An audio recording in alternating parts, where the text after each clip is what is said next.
Noong December 1, 1981 sa Barangay Bubuan, Bayog, Zamboanga del Sur, ipinakita ni First Lieutenant Hilario Estrella ang pambihirang katapangan at pamumuno sa ilalim ng matinding labanan habang nagsisilbi siyang detachment commander ng Charlie Company ng 33rd Infantry Battalion. Pinamumunuan niya ang 32 kataong detachment laban sa isang sorpresang pag-atake mula sa mahigit 200 armadong terorista.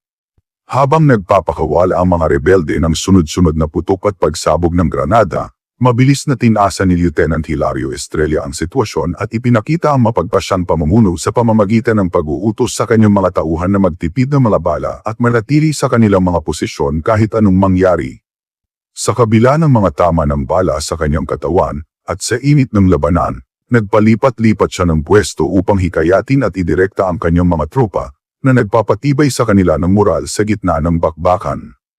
Nang mag-malfunction ang M60 machine gun ng kanyang unit, ay agad na umiro si Lieutenant Estrella para kumpunihin at paginihin ang armas, at siya na mismo ang direktang nakipag-engage sa mga kalaban.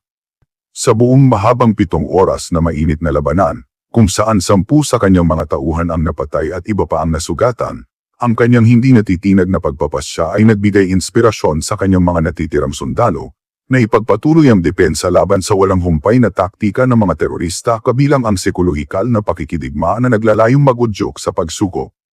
Natapos ang labanan ng mapilitang umatras ang mga terorista na nag-iwan ng malaking bilang ng mga nasawi sa kanilang panig, kasama ang mahalagang armas at mga dokumento. Ang mga aksyon ni First Lieutenant Estrella sa matinding paghaharap na ito ay hindi lamang nagpakita ng kanyang pambihirang husay sa militar, ngunit ipinakita rin niya ang pinakamataas na pamantayan ng kagitingan at dedikasyon na inaasahan sa isang sundalo, na sinisiguro ang kanyang legacy sa mga talaan ng kasaysayan ng militar ng Pilipino. Siya ay pinaramalan ng Medal of Valor, ang pinakamataas na parangal sa militar.